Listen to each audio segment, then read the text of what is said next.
Welcome to the Change Your POV podcast. You're listening to Headspace and Timing, a show dedicated to breaking down the stereotypes of veteran mental health. I'm your host, Duane. Let's get ready to make sure that your headspace and timing is set correctly.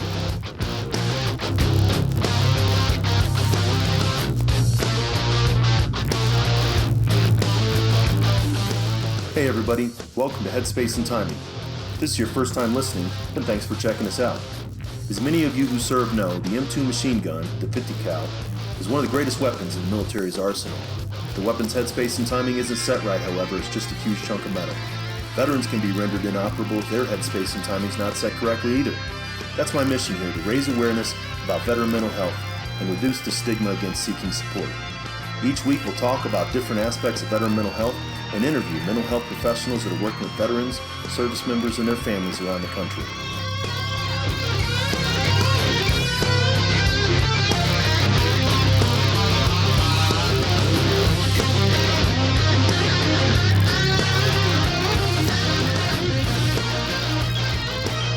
Hey folks, Duane here, joining you again for another episode of Headspace and Timing. I want to thank you for taking the time to, and I appreciate your interest in sort of my views on veteran mental health and some of the discussions that we've had. Last week we talked about the first of a two-part series that we're doing here on Headspace and Timing about 8 things that a veteran wants their mental health counselor to know. I think it's extremely important that mental health professionals take the time to understand the cultural aspect of military service and how the veterans' time in the military impacted them. It's often one of the most critical barriers that veterans face when we seek mental health services. The need to explain ourselves and their service to a provider that has little to no understanding about their experiences. I've heard veterans say that they almost feel like they have to have a dictionary sometimes when working with a therapist so that the therapist will understand what they're talking about. Veterans will say, this one time we were being sniped and we got hit with an IED and blah, blah, blah, blah. And by the time that they got to the end of the story, the therapist is like, and what's an IED again? Maybe that's a pretty extreme example, but when we start talking about the Arghandab Valley or the Dora Market or Rusafa District or Ramadi, or a lot of different locations, being able to understand some of the more significant things or even some of the more significant times when a veteran served.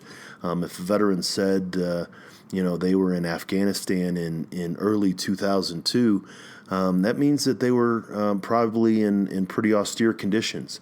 Or if they mentioned that they were in Helmand or Regional Command East Afghanistan. I think it's very important for a mental health professional to understand what it's like for the client. That's one thing that when I start to work with new veteran, whether a combat veteran or even served in a time in a different location, maybe in a different era, a Cold War veteran, I'll take the time to do a little bit of research to understand what they experienced, what they, the area where they were at. So if somebody says that they were in Basra in 2007, I'll take the time to maybe understand a little bit of what was going on, so I don't have to have the veteran teach me about maybe what their experiences are. So that's really what the intent of the last episode was. If you haven't listened to it, I suggest you do. You don't have to specifically before you listen to this episode, but it really is a good contrast between what a veteran wants a mental health professional to know, and then maybe what a therapist might want a veteran to know. That list, that podcast was recorded from my own experience as a combat veteran and from what I've learned from veterans in my own work. This episode is going to be looking things from the other side based on my experience as a mental health counselor. There are some definite misconceptions about the mental health counseling profession. It's perpetuated by stigma from the stigma from peers, veteran peers, and the community, as well as from veterans themselves. We don't want to be seen as weak or damaged, and although seeking help is not weakness, If I had a broken foot, I've done it before, I'd go see a doctor without thinking that you're weak or damaged. So maybe these thoughts can help overcome some of those misconceptions. So the first thing that a therapist, a mental health professional wants a veteran to know that this isn't about Freud on the couch. Everybody has that sort of misconception that it's going to be, a guy with a goatee who just nods and asks you about your mother. And it's not necessarily going to be that way unless your mother is the problem, but Freudian psychoanalysis is only one therapeutic discipline, and that's not really widely used, especially when working with a therapist that a veteran might come in contact with. So that first misconception is that I'm just going to have to be here for years and years and years, and that's not really the case. The second thing that a therapist wants a veteran to know about veteran mental health is this stuff actually works. There is actually an extremely good chance that working with a mental health professional will resolve some of the challenges that veterans are experiencing with anger, depression, anxiety, relationships, just about anything. There's no need to continue to suffer if someone who knows what they're talking about can help relieve that suffering. Most therapeutic modalities provided by competent professionals are effective in resolving these concerns. Third thing that a therapist wants a veteran to know is that, you are going to have to talk about what's bothering you. Yes, at some point you're going to have to talk about what is causing you to reach out and seek help. There are some therapeutic styles that don't require this at all. Sure, things like eye movement desensitization and reprocessing, EMDR. There are some that require a lot of it, like cognitive processing therapy. The thing about this particular point is you're not going to have to do it right away. It's not like you're going to sit down and start revealing the worst day of your life. I've actually talked with veterans that on the first day they meet, they do want to talk to me about those bad moments, and I have to say, let's slow down. Let's take it slow. Let's learn some coping techniques on how to deal with the emotions, understanding what the emotions are, in determining how to cope with those reactions that recalling these events are going to bring about. And most importantly, in the beginning, learn to trust your counselor, learn to trust your therapist. Then, when you're ready, when you understand how to cope, and when you trust your therapist to the point, then we can talk about those events and we can learn what we need to do to kind of put them in their proper place. The fourth thing that a therapist wants a veteran to know really goes along with number 3. You are going to have to talk about what's bothering you, and it's not going to be as bad as you think it's going to be. How much worse could it be than the nightmares, the intrusive memories, the constant hypervigilance that's keeping you on edge all the time? It's actually helpful to talk about it, is something that I hear from veterans all the time. It's if these thoughts are trapped in your head, nowhere to go, so they just keep bouncing around, gaining speed and getting bigger and bigger until they shred everything inside. It's another article that I wrote about, and I'll link to the show notes to this article about the rubber bullet of the veteran's thought. These bullets are bouncing around with such velocity, and they're trapped inside of our head, and they never get out. By getting it out of our head, by talking about it, we can examine how true these memories are and whether or not we have the right attitudes about them. If we avoid seeking help for the broken foot because the fear of the pain of surgery is too much, then we're going to have to live with the pain of the unbroken and poorly healed foot. If we avoid seeking help for the mental health concerns that we have because the fear of revealing them is too much, then we're going to have to live with the pain and suffering of the unresolved concerns. The fifth thing that a mental health professional wants a veteran to know is that it is not all about pills and meds. This is another huge misconception that a lot of veterans have, especially with the Department of Veterans Affairs. Now, I know quite a few professionals, especially where I'm at here in Colorado Springs, that work for the Department of Veterans Affairs, both at the main VA and at the vet centers. And they are dedicated quality individuals. I would trust them with my life, with my family, with veterans. I refer veterans that I work with to the VA often and tell them to seek out these professionals. Just because you go to the VA doesn't mean they're going to give you meds. And I know that that's contrary to what a lot of veterans experience. You have the ability to be able to advocate for yourself, to say, you know what, I'd like to try to figure this out without these medications. There are some mental health conditions that absolutely do require medications. Things like extremely chronic depression, schizophrenia. There is absolutely no therapy that is going to address schizophrenia, and it absolutely requires to be medicated. A bipolar disorder, that is a chemical imbalance that is only going to be resolved by medication. There are also some benefits to medication to control moods and emotion, especially when you first start seeking treatment. I tell veterans to look at them as training wheels. They're there to stabilize the bike until you can learn how to stabilize the bike on your own. There are differences between psychiatrists and psychologists and mental health counselors. I talk a little bit about that in the first episode of Headspace and Timing, so you can go back and listen to that if you'd like. Psychiatrists are the ones that prescribe medications. Psychologists and counselors, therapists do not. Learning how to cope with experiences without medication can help you reduce your reliance upon them. So even though many people believe that veteran mental health is about pills and meds, it isn't really. The sixth thing that a mental health professional wants a veteran to know is that I actually do know what I'm talking about when it comes to veteran mental health. I didn't get this degree out of the bottom of a Cracker Jack box. Licensed mental health professionals have, at a minimum, a master's degree from an accredited program at an actual college or university. In order to obtain or to be working towards licensure in the state, I have to meet very specific criteria for education, experience, and passing an examination.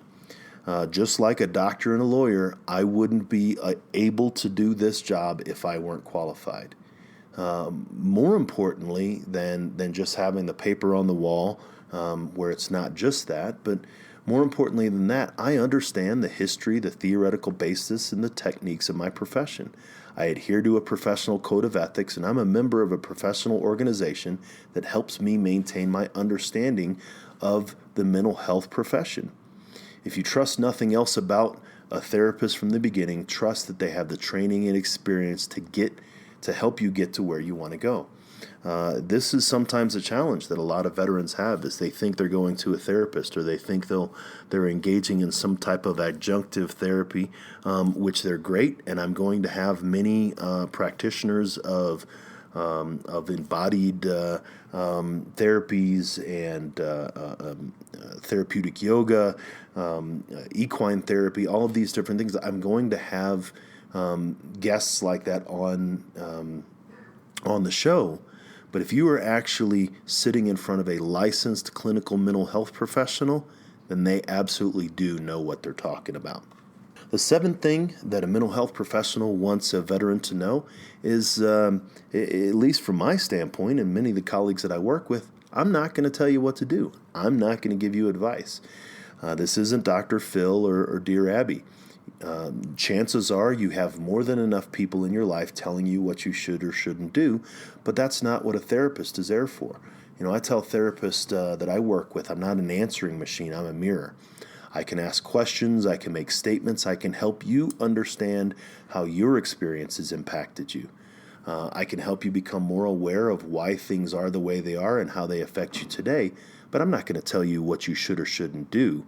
And a lot of times we do enough of that ourselves.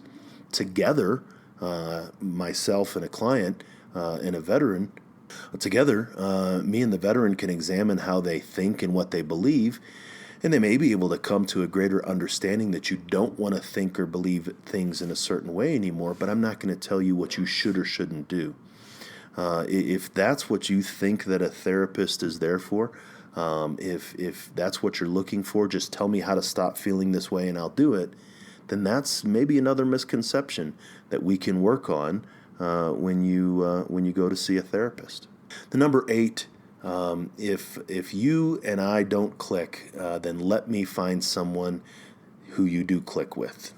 One of the challenges a lot of veterans have when it comes to veteran mental health is that when you were in the military, you really had some limited options whenever it came to who you were going to see. You had your assigned provider, whether it was the battalion PA or your embedded mental health or whoever was assigned to your unit. If you and your doc didn't get along, too bad. That's sort of the way it was. And I understand that things are changing now, that a veteran does have a choice. If they're not feeling comfortable with who they're working with, they can request someone else. But even then, it takes a little bit of advocacy on the part of the veteran. It doesn't have to be that way once you get out. Not everyone works in the same way. I've had veterans that started to work with me that didn't connect with the whole military NCO turned counselor thing. I'm a big guy. I was obviously senior NCO when I was in the military. I've got my guide on from my time as a first sergeant hanging up in my office, and some veterans have a real problem with that, as their experiences in the military were around not trusting guys and gals like me. Not a problem.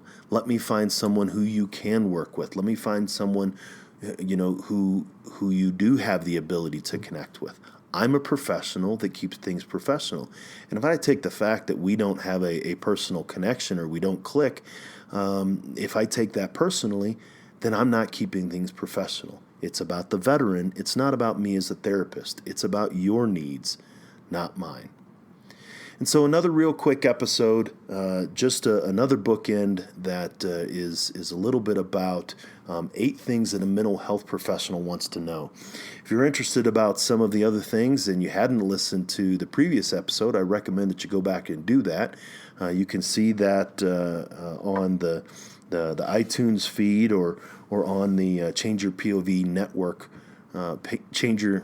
If you do want to go back and listen to the other episode, 8 Things That a Veteran Wants Their Mental Health Counselor to Know, you can find that on the Change Your POV Podcast Network website at www.changeyourpov.com. I recommend that you do take the time to listen, whether you're a veteran, whether you're a mental health professional, whether you're just somebody that's interested in learning a little bit more about both. This little 2 podcast series is a good way to kind of check some things out and understand a little bit about what we're trying to do. The most important thing that I want you to know is that what the mental health professional truly wants to do and is able to do is help. And that is the primary thing. Thank you again for joining me on this episode of the Headspace and Timing Show. I look forward to hearing your feedback. Please go drop me a line on LinkedIn or go over to the Change Your POV website and let me know what you thought about the show. Feel free to join us on Facebook at the Change Your POV Squad. I'm going to have a link to that on the website on the show notes as well. And definitely look forward to hearing what your thoughts are. Did I forget something here? Is there something here that you think is off base? Is there anything that you think that I should take out or anything that I should add? Definitely would like to hear from you, and look forward to hearing you join us on subsequent episodes of the Headspace and Timing Podcast.